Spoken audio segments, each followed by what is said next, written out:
talent really is not enough.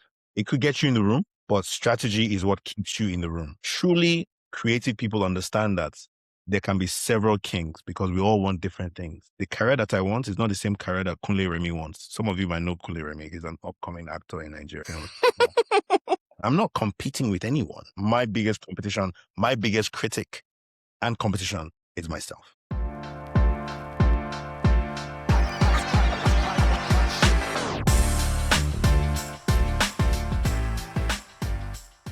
In our first episode, we talked a lot about brands, creators, and identity. And one of the things we realized is that there are still a few blind spots in how we think about creator partnerships. So we wanted to bring in someone who's operating on the other side of that. Someone who's not just part of the conversation, but actively shaping it. And we went a step further and invited actorpreneur, producer, and director, Deyemi Okanlawon. Deyemi, welcome to Branding Book Club. Thank you. It's an honor to be here. Great. So this conversation actually started from a recent LinkedIn post you shared about alignment, effectiveness, and protecting your brand equity. And you've obviously been very deliberate and intentional about the partnerships you take on, kind of highlighted that a lot in your LinkedIn post. How did that point of view develop? Was it instinctive, or did something or a couple of experiences shape it early on? Okay, so for those who don't know, just a real quick rundown. I studied engineering, chemical engineering at the University of Lagos. While I was there, I was selling bread and cake on campus. I would get supplies from a bakery, my mom's bakery, and then I'll go across the university campus selling to the vendors there, who would then sell to the students. And I was also a part of a faith-based drama group on campus. I'm saying this to set up a bit of my background so you can deduce how I may think. And you just asked about, brand alignment and being intentional. To be fair, I've never been intentional. How is that? If anyone asked me and said, hey, as in, what was your plan for this? I just try to be excellent. It's something that they say how water would always find its level, right? At whatever strata you position yourself, you will find people at that same level too. And so all I really wanted to do was be excellent, be an excellent person. And I kind of knew that what would then happen is that excellent people, excellent brands, excellent opportunities would find their way to me. It's taking a while. It's taking a while because I've had different types of offers that I turned down because I felt this is not the reward for excellence. This is not how you remunerate excellence. And I'll turn it down. So what seemed like big money to a lot of people, what seemed like great collaboration to a lot of people. But I just felt some brands, I felt I'm trying to be excellent. This brand isn't trying, so I'm not going to engage. Yeah. So if that's what intentionality is, then maybe you can say that I was intentional. But to say, oh, I decided that I was going to build this specific thing. And no, I don't think that was this. In hindsight, I now, with every time as I grew in my career, in my business, I sort of would look back and realize, there's an opportunity here to maybe be a bit more intentional. So I looked back and I said, oh, I worked with that brand and I worked with that brand. It was a great experience. I didn't like the feeling of working with this other brand, or maybe I need to course correct and adjust. And so when I look back, I saw those adjustments. I now placed it forward and said, okay, this is how I'm going to be moving, in the future. And I keep refining that. Even right now, before you talked about LinkedIn, I woke up, I realized, wait a minute, LinkedIn has all the professionals that I identify with because I was in sales and marketing for 10 years, but I'm also doing something different that I believe can be of benefit to them while benefiting me as well. So I'm engaging on that level, building a community on LinkedIn for brand managers such as yourself to see what I have to offer. And then whenever there's an opportunity to collaborate on projects that I have or projects that they have, we can find mutual grounds to work together. It definitely sounds like intentionality to me. I think that's the very definition. You might not define it in those exact terms, but you knew exactly what you wanted. You stayed away from things that didn't align with that ethos and those values, and you've kind of stuck to it. That's the definition of intentionality. But I appreciate you being modest or trying to be modest about it. I promise you, when people talk about intentionality, they're more logic thinking. They're more maybe left brain. It's more, oh, we planned this thing. I promise you, it was more of an intuitive discernment type thing where I just want to feel a certain way, the work that I do and people that I work with, and I'm going with those feelings. This feels like a good collaboration. I'm going with it. It's not feelings based per se, because as I said, I started to course correct, and I'd be like, okay, this felt good. Now let's turn that into a strategy. It's like making a product for your customers or testing the product on your customers. You have a line that works well, and then you try something else and they love it. You try something that they don't really like it. You know how that feels. You've gotten the feedback. You course correct and adjust based on what's working and what's not working and what direction you want to go. Yeah. Yeah, it's very interesting. You've also spoken quite openly about how difficult your journey has been breaking away from the conventional path, if you will, that had been laid out for you, and basically stubbornly committing to building this career on your own terms. So the question now is, do you think that journey shaped the level of conviction you have now, the conviction you have around protecting your brand and being selective? Do you think that journey and all those experiences shaped you into the guy that you are now and you're thinking? Absolutely. Absolutely. Like, I say this thing oftentimes. It's it's that if you go to meet to those who are a Christian faith, you might know the story. But if you go to meet Joseph and you're like, Joseph, you're at the top of the game, you're Pharaoh's number two man. I want to be like you when I grow up. Please tell me how you went about it so that I can follow the same path. And Joseph has to tell you how he stupidly went to go and tell his vision to people that he thought, were his Yeah. people. They now got jealous. Some people took him, tried to kill him. They now decided to sell him as a slave, which might even be worse. And then he now gets enslaved. He's trying to be a good man. In trying to be a good man, he still gets into trouble, gets put in jail. He's still trying to be kind to people and doing stuff for people. And then he's expecting rewards to come from them. And they forget about him up until the time when I believe he must have just allowed himself to accept his Let situation. go. And then something happens. Next thing he's needed, the skills that he has developed all these years in all the bad. He must have negotiated them not killing him before selling him to the slaves. He was like, you guys, why kill me? You just waste your money. You also waste your opportunity. Money to be made. Sell me. Make some money. That's exactly what I would have done, by the way. I'm a salesman. I would have. Yeah, I feel like you have a whole like movie depiction of that of that I'm telling story. you, because that's exactly how I feel when actors come to me, for example, and ask me for advice. I'm like, are you ready? Are At you the sure? time, though, sometimes it's when I look back, I wonder, should it really have been that difficult? But I promise you that at the time I was going through these things, and I'm sure you've seen some of my LinkedIn posts where I talk about my past and how difficult it was leaving a family business that was a big brand, seeing some deficiencies and thinking to myself, this looks like trouble. The brand went in two different directions, but that's a story for another day. But the direction I saw one of the brands go into, I knew it wasn't going to work. And so I felt forced to leave this family business and go and build something for myself. Those were the really trying times. And it was more trying in terms of fear, doubts, frustration, lack of, certainty. There's a lot of uncertainty. I didn't know what the future held.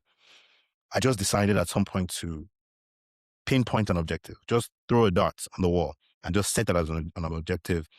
And then I decided to work towards that objective. I wanted to be I know this is a different conversation, but I wanted to be the head of marketing for an international brand, making in excess of 300,000 naira per month. That was my goal. It was specific. It was set. That was what I wanted. I was an engineering student, didn't even do that well. So there was no hope in that direction. I had to figure out something else. And I went in and I became the head of marketing for an international organization earning way over 300,000 naira a month. It's that intentionality. It's just really in the midst of all that uncertainty, I just picked something and decided to go towards it. And I think that's been really the story of my life and of my career. It's just deciding, okay, I've done this. What's next? What's new? What are the other places to conquer? And I'm having fun along the way, thankfully. Yeah. Would you say it has been difficult to maintain that level of selectiveness? No, no, because I'm not selecting. I'm being, I'm just being excellent. I'm being wanting to, Lying.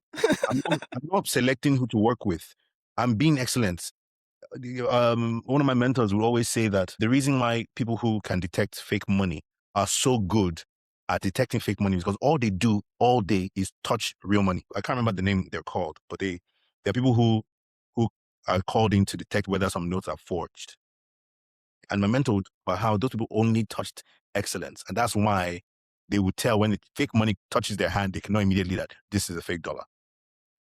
And so the same thing, in a sense, is me saying the focus is on just being excellent. Once you have excellent values and you're honing your excellence, it's not just honing your skills, you're honing your ability to decide what's excellent. I probably came in at a performance level as an actor. But as I got feedback and I watched myself and I watched others, actors within this space and outside of Nigeria, people that we all respect around the world who are phenomenal actors, I started to pick things, choose things, unlearn certain things from my end, learn new things and add that to become more excellent. Then I'm thinking the kind of people I want to work with is being more refined. Okay, people that are like this, I'm not willing to, I can be friends with anybody, but to work with you might be a totally different conversation entirely. I've had issues where people that thought themselves to be my friend came to me with projects. I looked at the other projects that they had done, or in some cases, I looked at the money that they were offering. I was like, this is not how you remunerate excellence. And this is not you showing you have a track record of excellence. Either one of those two, I'm not going to do it. So again, I'm not selecting the opportunities that come my way. I'm being a certain way so that the right opportunities You come attract the right my way. Yes. opportunities. Yeah, that's interesting. So very interesting way to put it. So speaking of being and your just general take of it on that, what, in your opinion, what do you think separates a partnership that builds long-term equity from one that simply creates temporary visibility? Like in your mind, what does that look like? It's the same thing. It's the duration that is different. It's the same thing in that, does this partner share the same long-term vision with me? Does this partner share the same short-term vision with me? If we share similar short-term vision, right, then yes, and we are both short-term people, let's work on a short-term project. Yeah. But if a long-term thinking person, you're thinking, I want to work with a brand for the next 10 years, next 20 years. I don't want to drop. I mean, as a salesperson, my word is very valuable. I believe that I'm an influencer of people's decisions. I get into relationships with people. And then when the time comes, when I see there's a situation and I have something to solve their problem, I can now recommend that. But I've built a relationship where they trust me enough to recommend the right thing. I don't want to be I don't want to use the word I want to use, but I don't want to be jumping from one brand to the other. Go And so, ahead. It's the internet. Blip it exactly, out. it is the internet. And so I don't want to put myself in these short-term relationships where it just looks like I'm not a man of my word. For example, I drink stout beer. I started drinking a beer at maybe 16 or 18. And my first beer was stout. It was a stout. I'm not going to mention the exact Did you brand. just edit that age a little bit? 16 or No, 18? no, no, 16 or 18, because that's when I started going out. I got into university at 16. Right? And that's the beer I've been drinking. If I'm going to drink beer, that would be, and again, because I have to maintain a certain fitness level, I even find that beer is relatively healthy, or at least for me. And so do the same beer for at least 2 decades, right? That's who I am. And that's what I want to continue to do. So if I'm working with a car brand, a TV brand, whatever, electronics, whatever brand, whatever kind of brand it is, I'm thinking, I don't want to be telling somebody, oh, go and buy this type of phone yesterday because it's the best in the world. And then tomorrow I now come and say, oh no, this is the best in the world. Let me We do find see a people. lot of that though. Yeah, you do see Constantly. it. And it's fine. Again, it's what the people want and what the brands accept. Either ways. For me, my decision is to find people who have a track record of excellence. And then, because I also have a record of excellence, it's not to say, can we collaborate for a longer term period of excellence together? That's what I've sort of like defined. And again, the proof of that, the results, is in the fact that when there was going to be a Japanese sci-fi series, the Japanese are some of the most excellent beings on the earth. And when they were going to cast an African in a purely Japanese sci-fi TV series, I was the one that they cast Mm-hmm. in that. Okay. It's called Queen of Mars. It's now showing on Prime Video, Amazon Prime. And I'm there as the Elon Musk of that time because it's a futuristic, we're on Mars. I'm the Elon Musk of that time because they say Africa will be so big, we'll be the richest continent on earth. So the Elon Musk of that time will be coming from Africa. That's the character that I play because I chose to play the excellence game. It's a long game. It's one that is fraught with not getting what you want immediately. There are certain trips that I could not take where my colleagues could fly around the world. but I was focused on certain things. There were things I could not purchase because I was focused on certain things and I'm playing the long game. If I was playing the short game, we go in, do whatever we want, make the quick buck, look a certain type of way and do that and live that lifestyle. I wanted to play the long game. I'm actually quite pleased. I would I would go through the exact same situation with the knowledge that I have now, and I would just go through it. It would be such a breeze. Yeah. I would be less scared. Yeah, you'd be less anxious. It sounds very gratifying that just having that kind of innate almost ethos and just in the way you move and operate. So speaking of long-term partnerships and how you kind of determine that, you spoke in your LinkedIn post about the recent ASOS partnership. So when you look at partnerships like that, like the one you have with ASOS, what makes something like that feel strategically aligned rather than just commercially attractive? Um, so I think the first thing was the fact that I've decided that I'm an international African actor. And what that means for me is that as an actor, I would be cast as the guy who people want Africans to go out and see. So I'm bringing African eyeballs to your project. African eyeballs on the continent, African eyeballs in the diaspora. If you're looking for a Chinese guy or an Indian guy, or if you're looking for a Chinese audience or Indian audience, Indian, for example, you can go to Shah Rukh Khan. Africa, you come to me. Whether you're a film, you're a brand, whatever, or you're an event, that's where I'm positioning for. Yeah. And so when this was happening, birthday was coming up. I was in the UK. I just finished this run. And I spoke to a PR consultant and friend of mine. And we spoke about, okay, look, I want to do this. I want to do something for my birthday. What do I do? And she had connects with several brands and we started having the conversation until we fine tuned and realized, okay, this looks like the perfect brand to work with. And she reached out telling them, oh, this is this person and what this person has achieved and done. This is this excellent person. And I think that it was an immediate yes you- for them, Yeah, because you know. everything they saw aligned with that, and you had kind of built the persona and everything that's backed that up. Yes, it was something that was thought out. It was a real preparation meets opportunity type of moment. What ASOS doesn't know is that I have gone above and beyond what was expected from the collaboration. Again, long-term thinking. We're now drafting a report of this engagement. They see the social media numbers on one hand, but they see the articles that I'm placing on LinkedIn, for example. They see the fact that the same pictures were used as cover page for a very popular magazine in Nigeria, that's in the Sunday dailies. And then there's also the fact that I've now taken the same pieces that we collaborated on and put them in Nollywood movies. So one engagement, they got what we had agreed, but then the report has even extra so that either one or two things will happen. Next time we reach out, they'll be willing to do more, or we can have a longer term conversation from now on.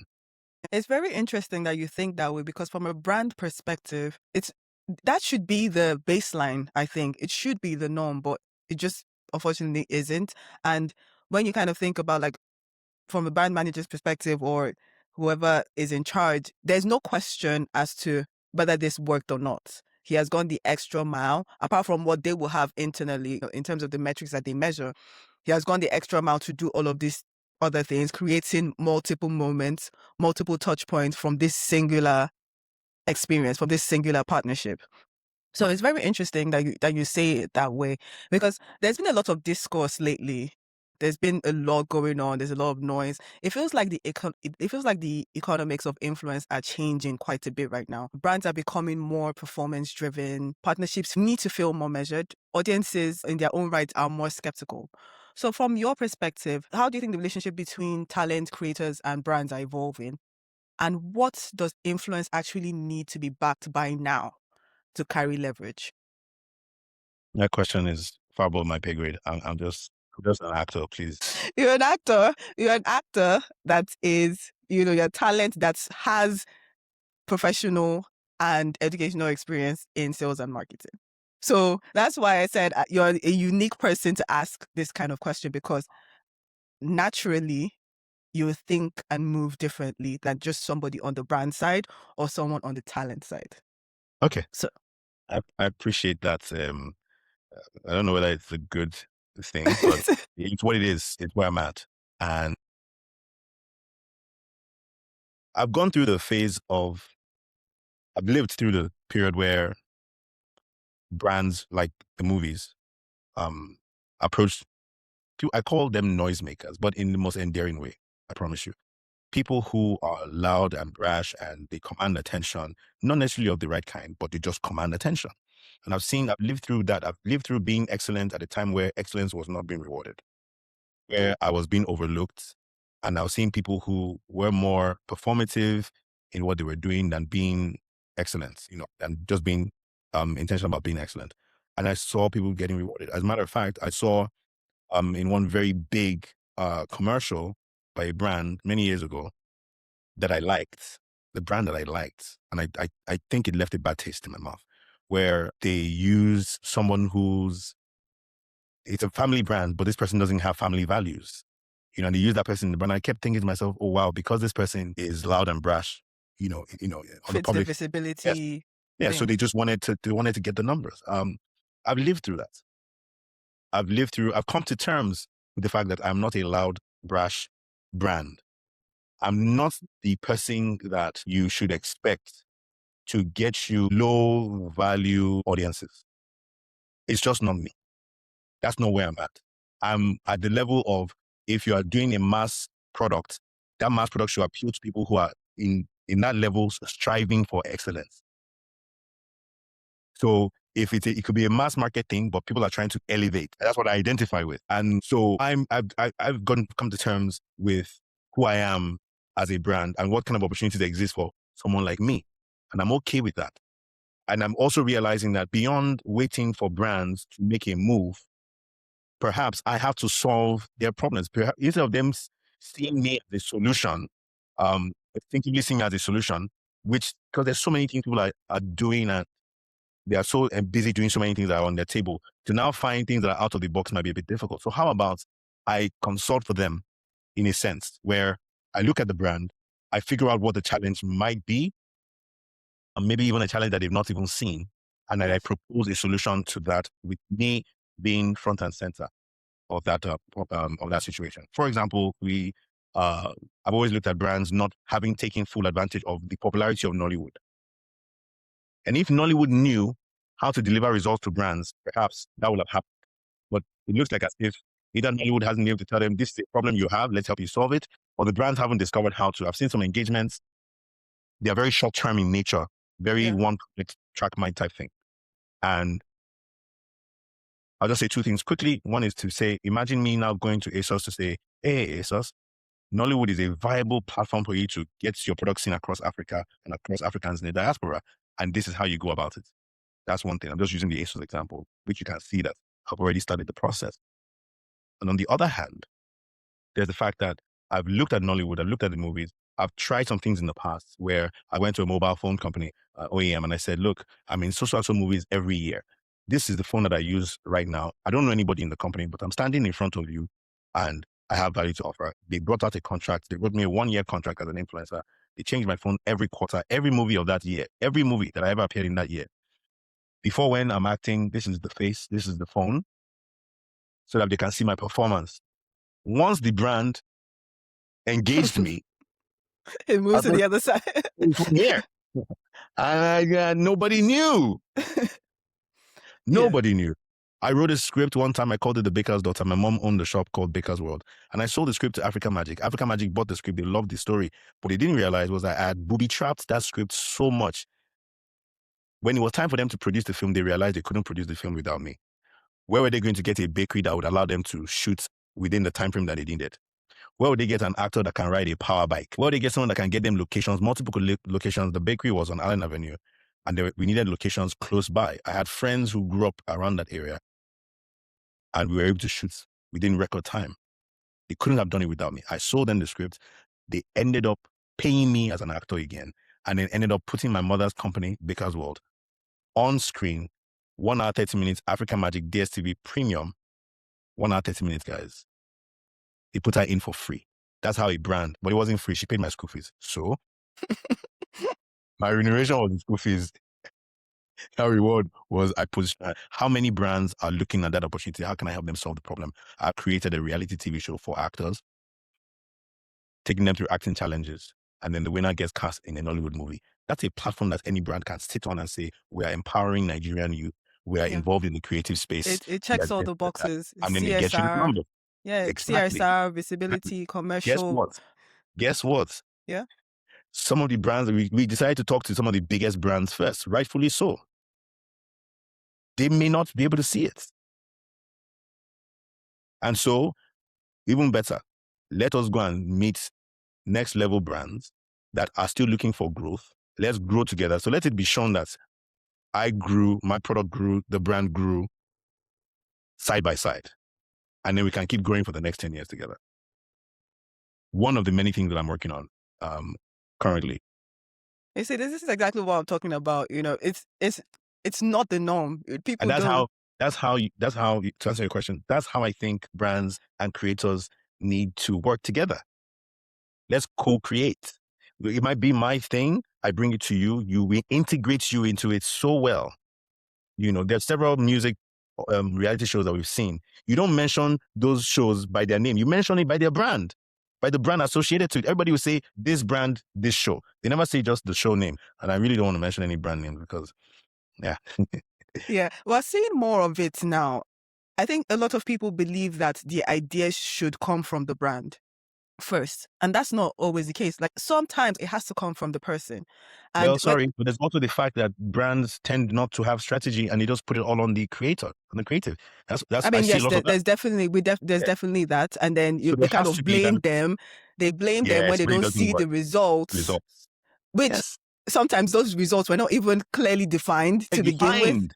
You Yeah, see? so So if we no, we have clear definitely. definitions within the content that is being produced that works for both parties, this is my area of strength as a creative. This is what you're trying to achieve as a brand. We lock in on that. What about strategy?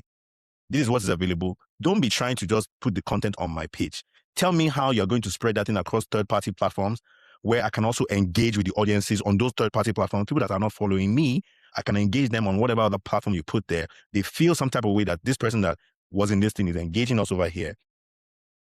We need to start to think beyond the now, beyond the immediate. And I find, and I digress, but I find that it's very typical of this space that we're in. How, and I use the analogy all the time, how we take crude oil and we sell it off without refining it, without digging deeper into it. I studied chemical engineering, so I'm speaking from a place of I know what crude oil holds beyond even petrol. So many amazing things, but we never really extract the fullest thing from it. With every engagement between brands and creatives, there should be a full extraction of value, full extraction of value, and one that you don't necessarily have to look. If you write me an amazing script, you have a track record of excellence. You can get me on board your project. I will bend over. I would suspend all. They tell me, oh, this is your standard. This, that. I would tell the management company or management team, and I'd be like, guys, no, I want to do this project. Make it happen. Making it happen doesn't necessarily mean I lose value. It means that value will come to me in a different way. It means that where my bill, my fee for a product should be X amount of money, we can say, let's have X in such way and let's have X or Y in another way. Right? So the value is still there and I'm still committed to it value wise, but it's in a way that is easier for the brand to manage. Because if a brand comes and tells me, oh, Deyemi, you're looking for a 200 million naira, 250 million naira sponsorship, what we can offer you right now is 150 million naira, but we have billboards worth 50 million naira and we can also give products to your audiences worth 50 million naira. Then I'm thinking, okay, I'm building my audience community is getting more value. That's fine. I'm using their platforms that I would have spent money on to promote anyways. I'm leveraging that. That's even better.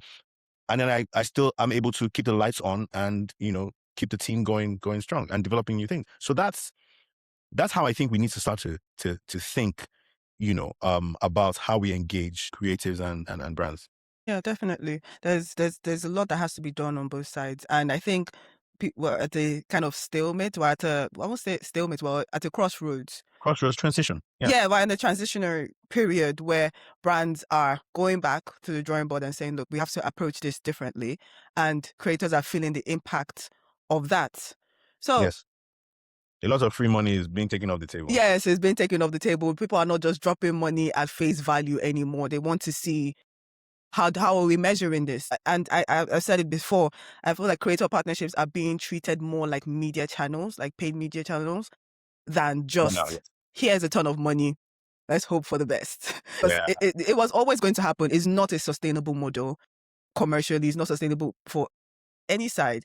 And I feel like the creators and talent like you that have played the long game and taken the time to understand the business behind content creation or whatever the case may be, they've taken the time to understand the business, are the ones that are still thriving in this current landscape. So just to move forward a little bit, I've been calling you Deyemi, like gem. You get it? Where? Deyemi. Why? That was like in my head because like you're constantly dropping gems, right? I know it's a very dry joke, but Oh my God. Edit this part out. We don't need to know that. Creator cannot joke. The driest. Is it? Yes, yes, I'm making my mind. I'm like when I saw a particular like video, and I was like, yes, Deyemi. Anyway, What did I put on YouTube? What was I that? don't know. It was a recent interview where you said something that it's important to understand three things, right? The crafts, the business, and the branding. Yeah. And I honestly think that framework applies, like it applies everywhere, far beyond acting or talent management and everything. So the question now is, what do highly strategic creatives understand that, in your opinion, obviously, that talented, simply talented creatives sometimes don't? We hear talent is not enough. Yes. It's that strategy that is the other part. That's not enough. Talent really is not enough. It could get you in the room. It gives you a foundation from which to launch, to speak. But strategy is what keeps you in the room. And it keeps you growing in the room. And if your goal, as everybody's goal should be, to get to the top of your game, you want to become the king of your field. And guess what? Truly creative people understand that there can be several kings because we all want different things. The career that I want is not the same career that Kunle Remy wants. Some of you might know Kunle Remy. He's an upcoming actor in Nigeria. He's done one or two films. But um, and what he wants from his career, from his life, is totally different from what I want. So there's no competition. I'm not competing with anyone. In fact, my biggest competition, really and truly, it sounds so cliche, but my biggest competition, my biggest critic and competition is myself. I'm constantly trying to beat myself, and grow. I'm sorry. But I think people need to wake up because I'm going to say it the way it is. I call it mental laziness. And that's something that's very prone to talented people. They can be mentally lazy and just want to sit down and wait for the phone to ring. There's a saying that, sorry, not to cut you, there's a saying that perseverance and discipline will take you far beyond what talent will. But Can and will. Yes. Yes, I agree. I agree. And the discipline is in keeping the vision. The perseverance is in keeping the vision, doing what it takes, crafting out a plan. We all start with, I'm good at this. I want to make money from it. We all start with that. I have this product. I want it to make money. That's where we all start from. You hone a skill, you learn something, you want to monetize it. The more you know about it, the better you are able to monetize it. But now you have to go through the murky waters of life to figure out, how do I take this good thing and monetize it? And it's not a straight line for a lot of people. If you get lucky, and I don't believe in using luck as my template. I want to work as if luck does not exist. And I believe in luck as if I don't do any work. I'm a very lucky person. But I work so hard, you will not believe that I believe in luck. see why I keep calling you Deyemi. You see that name is going to stick. Let's bet. You'll be thinking, you'll be in the shower, you'll be thinking that, You may never have the opportunity to speak to me again. I'm like, oh, that's that person. Okay, no, never. But I again, it's now sitting back and mapping things out, and I come from a place where I graduated from school with a third-class degree, full on anxiety. I came out of school afraid, scared, because I knew all the job interviews that year, minimum 2-2, 2-1. But let's see whether the next batch of people can't get them in 2-1 at first class, we'll get them in 2-2. Nobody ever said in any job post that they are looking for third-class degree. So I knew I didn't have a choice in taking that path of, oh, I've gotten my results, now call me. And that's why I found myself working what I had with my hands. There was a family business.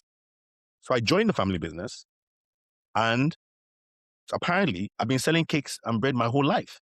So I'm good at it. And I did try it in Unilag and I made money off it. So when I was joining the company, I knew how to sell bread and cake to the student community. So I took it from University of Lagos to Babcock, to Bowen, to Yaba Tech, Medilag, and one other school, Covenant. 6 schools where I had sales teams. Things that I had done, I now replicated them. I gave students jobs. I gave them the handbills and the prices. And I would send sample cakes to them during Valentine's that they would share with pictures of the kind of cakes that were available.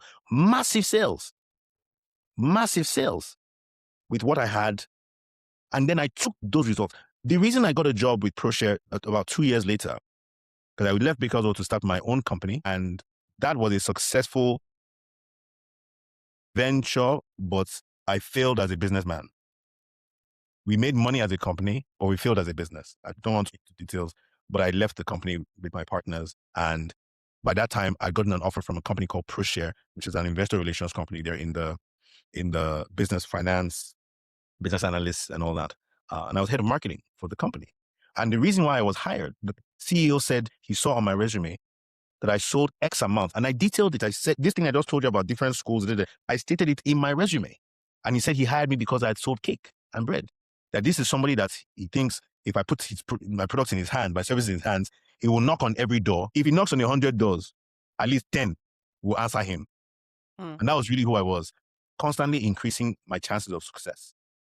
So I would do everything. I would work so hard that I don't have a choice but to succeed. And he hired me because of that. There was proof. And so I learned, oh, wait a minute. If I have proof, I can get anywhere. I've gotten job offers since then from First Bank, from Stanbic IBTC Asset Management Company. I've gotten job offers from people that would ordinarily never hire somebody with a 3rd-class degree because I had proof. Yeah, proof of concept. Strategic thinking. How do I, as a creative, increase my chances of success? I'll go back a little bit. At the time when I was graduating, I didn't know what I could do. I really didn't know what could be monetized. I wrote a list of several things. Oh, I like to act. I like to sell. I like to this. I can do that. Party, close, this. And I wrote everything. What can I possibly do? And I scaled it down to the things that were within reach, the lowest hanging fruit, so to speak. And I went in on those things. Whilst every day I was online, always studying everything I could find my hands on sales, everything I could find my hands on marketing, self-taught. So by the time the opportunity came, I had the proof of excellence in producing results. And then I also had the backing of the skill that I had honed.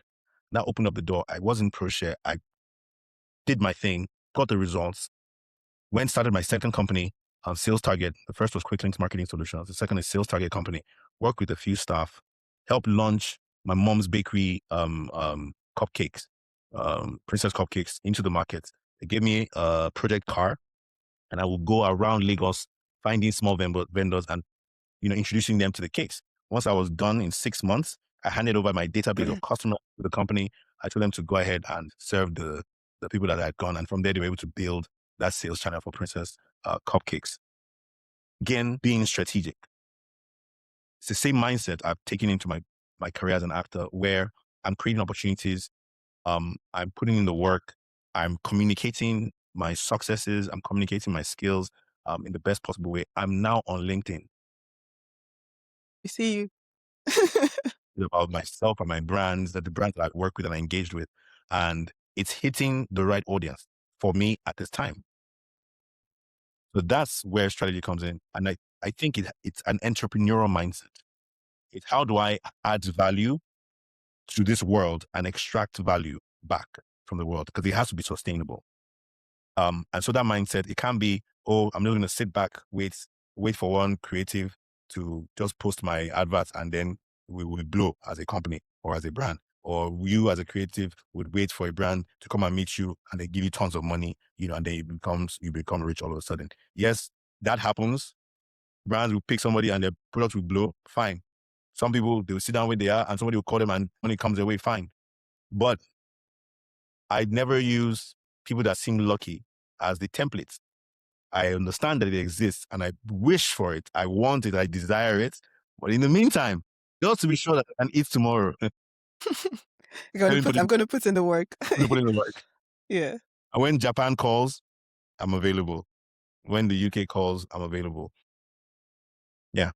It's so interesting to see how things are changing because we're seeing more and more instances of where brands are buying into something you've built, a person, has built by themselves, and integrating that, maybe like putting it on a bit larger scale. I'll give you an example. Um, there's this former reality star. I think she's in Nigeria. She visited Nigeria recently, Olandria. So when she came out of Love Island, she had always been called Bama Babi, and she called herself that. Her fans called her that. Her community did. So the audience was already there. There was already an inbuilt audience. There was already a proof of concept. She already had the identity. The brand just had the sense to, and that's Barbie had the sense to tap into that, and basically they did some form of partnership at Coachella. We've seen recent things too, like that of Netflix, an influencer on TikTok who just, has her own business now. She's always been on TikTok. She shows her whole life, her family, everything. And it just made sense for them to say, okay, come do a reality show about your life, basically what she's already doing on TikTok, Right. on a much larger, scale and audience. But basically seeing, like I said, a lot of the times is that now the idea doesn't come from the brand.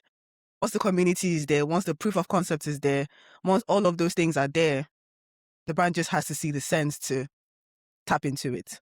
So back to Nigeria, you also recently said Africa doesn't have a talent problem. It has an ownership problem. So I'm curious, I kind of wanted to hear a bit more about that. What does that ownership problem actually look like in practice? If you go to my IMDb, you would see quite a bunch of films. I choose not to be embarrassed by the number of films because that's my training ground. That's where I learned that's where I honed my skill. I look at Nollywood as my film school. I've just been in this film school for a very long time.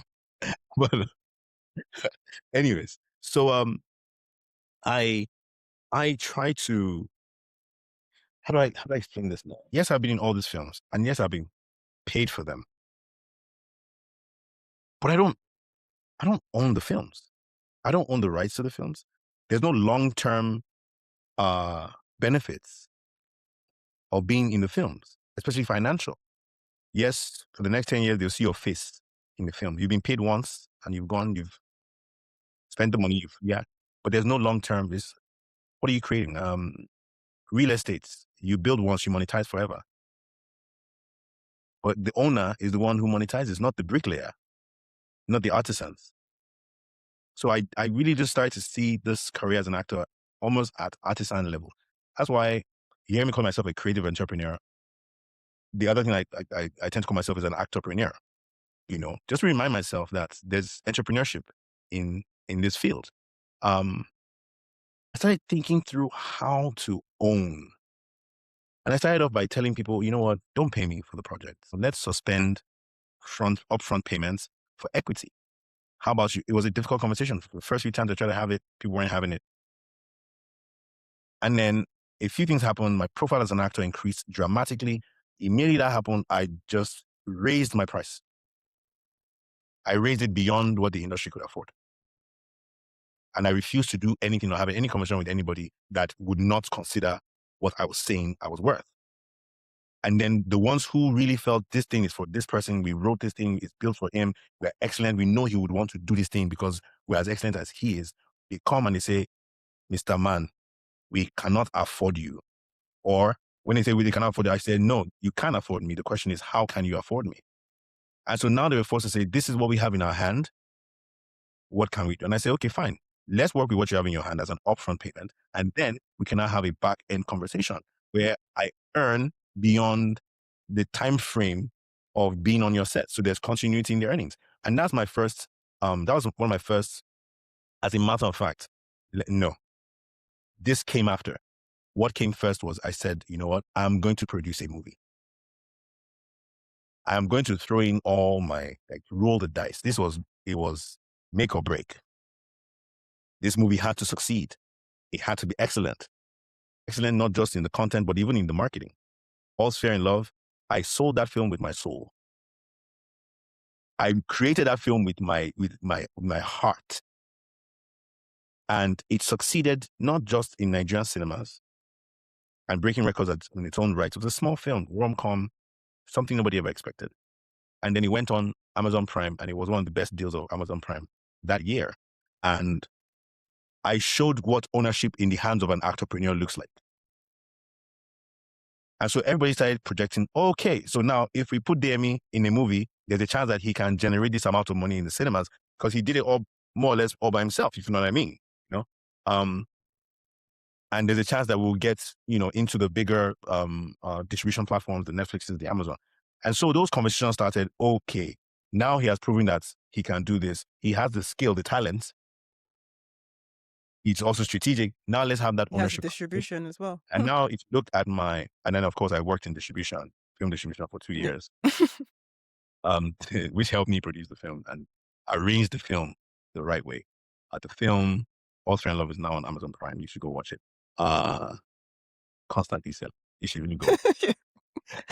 I was I'm going to doing sell your that. market. Since then, you look at my IMDb, you see a lot of co-producer credits. Because after that, I just sat there and said, I've proven my value, and I'm now going to monetize that proof of value without feeling any type of way.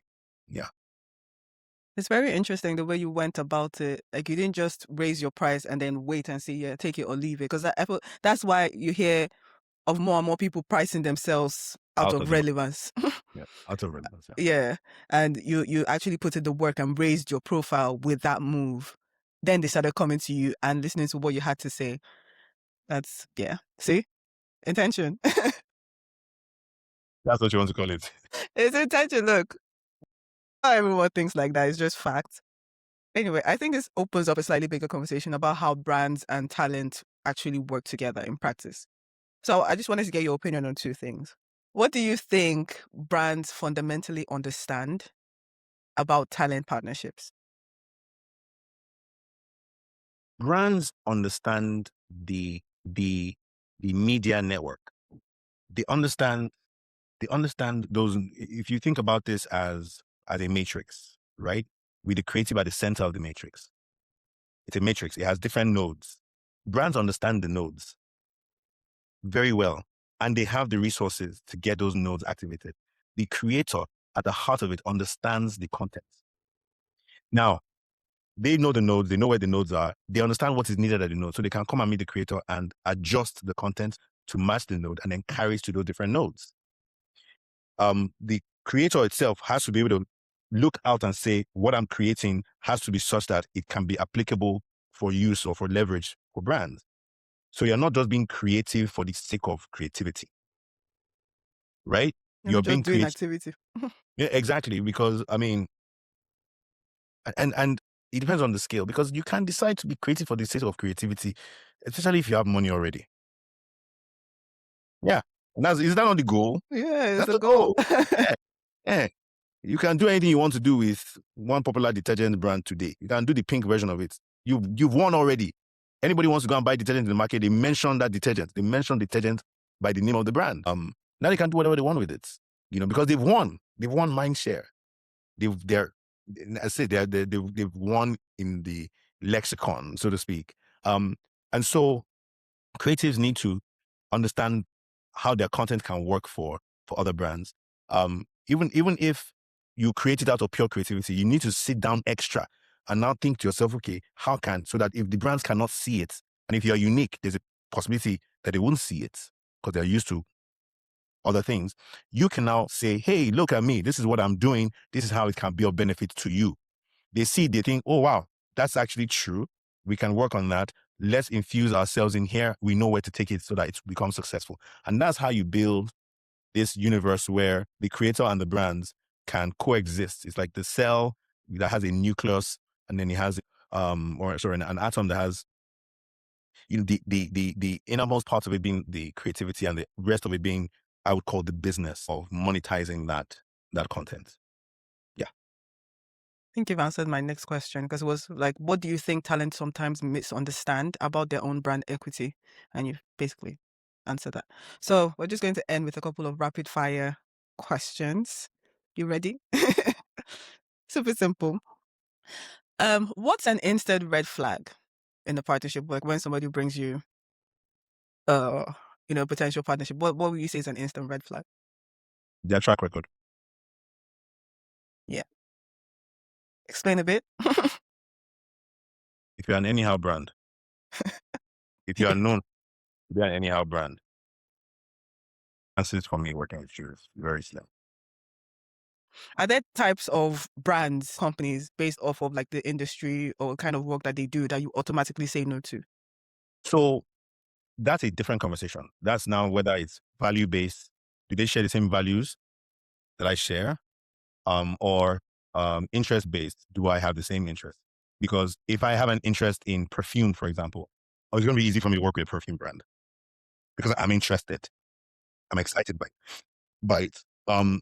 If the brand, for example, is putting out something that is damaging to people, I'm not going to be involved in that.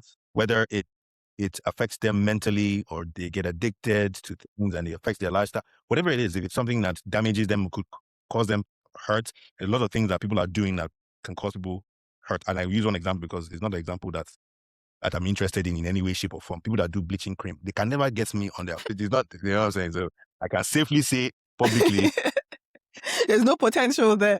never come and meet me and I'll be outside them. There's no money you want to come and bring. It's not going to happen.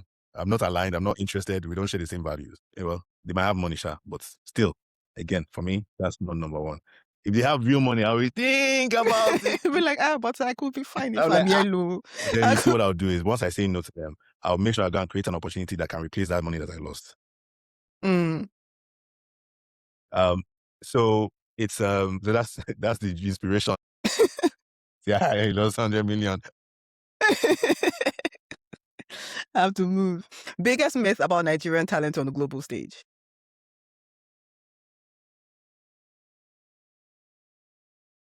No value. Yeah, Enough no said. value. I sometimes don't blame them. As much as it irks me, as much as I get into the space and I want to demand the same thing that everybody else internationally demands, I also understand that there is a track record It's of precedent. African creatives who are just not giving the best of their efforts for whatever reason.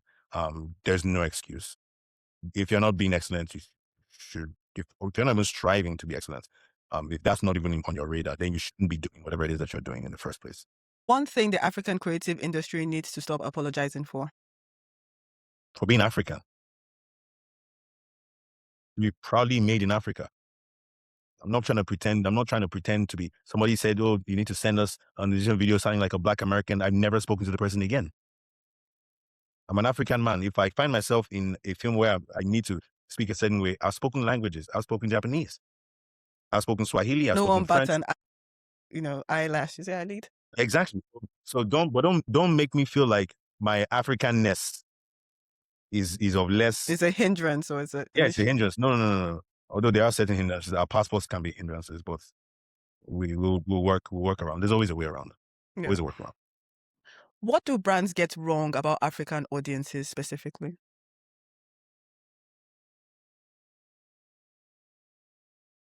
The brands that we're talking about right now will be the international brands, really international brands, because that's the level of that I really operate, right? That's where I can speak from. And I've worked in international companies and I've seen firsthand. So I'm not speaking from a creative, which I have the opinion, that perspective, but from somebody who's been in the brand. I worked in a South African company that wanted to market in Nigeria like they were marketing in South Africa. And I told them it's not going to work until I was threatened with being fired if I did not do exactly right. You know what I did? I did exactly what they wanted. The I tea. submitted the third or fourth submission. I got my approval. Once I got the approval email, I followed the email with my resignation letter. This is the company that had paid me the most with my third class degree. I don't believe in not being excellent. 3 months, 4 months down the line, after I resigned, I was now working full-time in Nollywood because I resigned to go and work as an actor. Opportunities that opened up itself. I was trying to stay where there was money. They were not trying to be excellent. I looked, I said, okay, at least I'll have control over my products myself. Nobody can threaten me to fire me. So I went, I became an actor. 4 months down the line, everybody on my level at that company and above got fired. And the marketing manager, head of marketing for Africa, who insisted that I do things the way they did in South Africa, got fired. Because it didn't work, like you said. A lot of international brands make that mistake of thinking that you can move the way you move in your country, your home country, or in any other more ideal, space. You have to understand the African audience for what it is.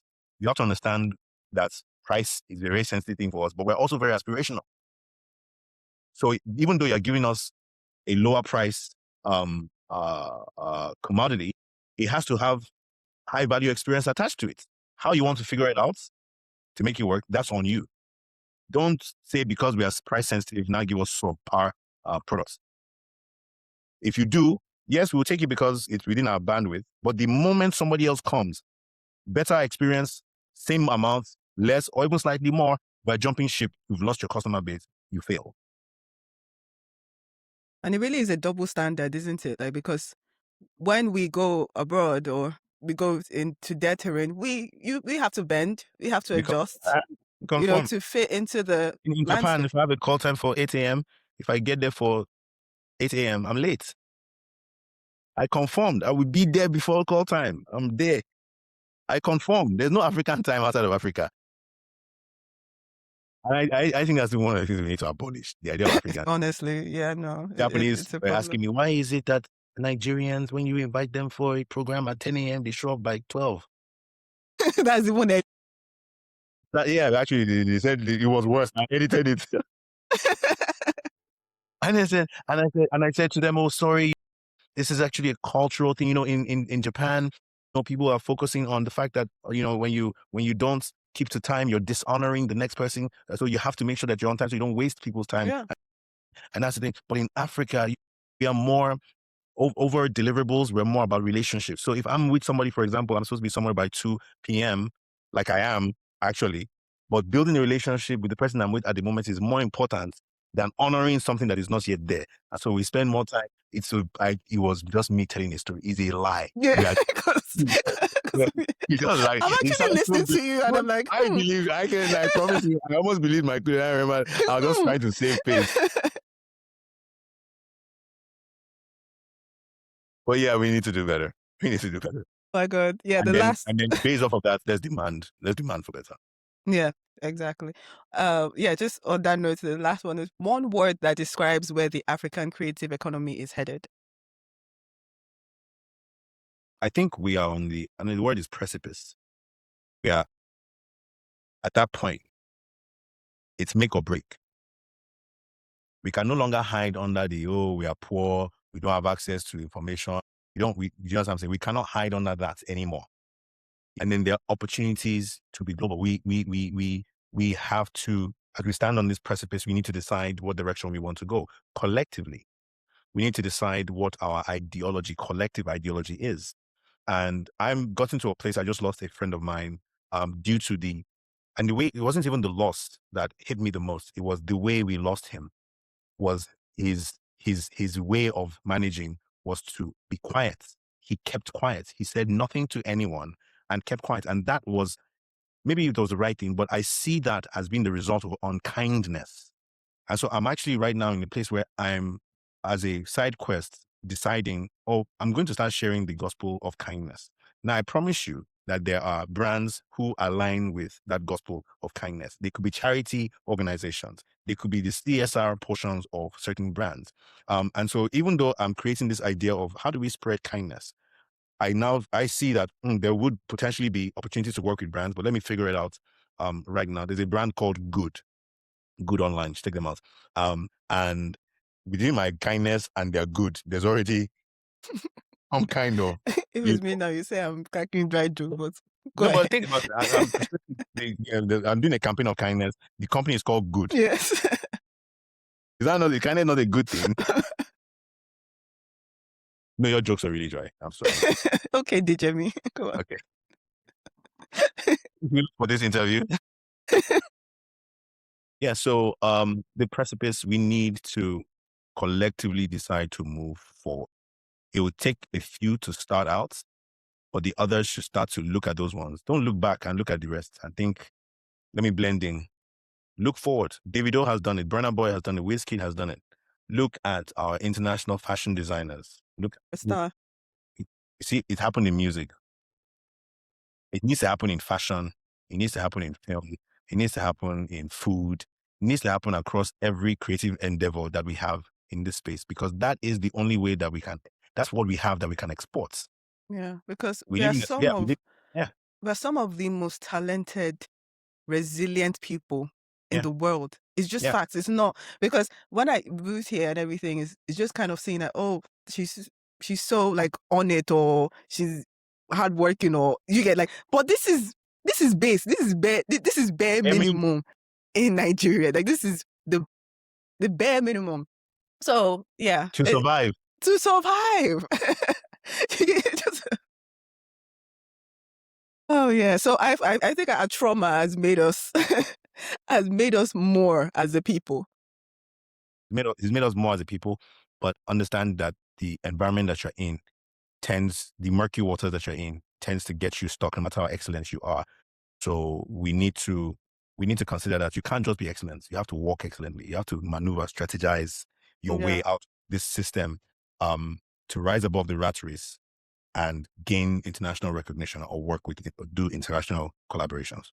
Yeah, I completely agree. Because ultimately, partnerships don't just shape visibility, they shape perception, they shape trust, they shape what people associate you with over time. And maybe that's why alignment matters more than people realize. So it's been so lovely having you here, Deyemi. I'll call you Deyemi. Thank you so much for joining us at Branding Book Club. It's been a very insightful conversation. Thanks for being here. I really appreciate it. Tell your friends. Tell your friends. Yeah, that's it. Thank you so much for joining us. It's been an amazing episode. We've talked about everything from creator partnership alignment to African talent, where we are at, where we're going, where we need to be. Yeah, there's been so much. It's been a insight packed episode. So thanks for joining us. Make sure you like, subscribe, comment, tell your friends, share, do all the things. Thank you, and see you next time. Thank Bye. you.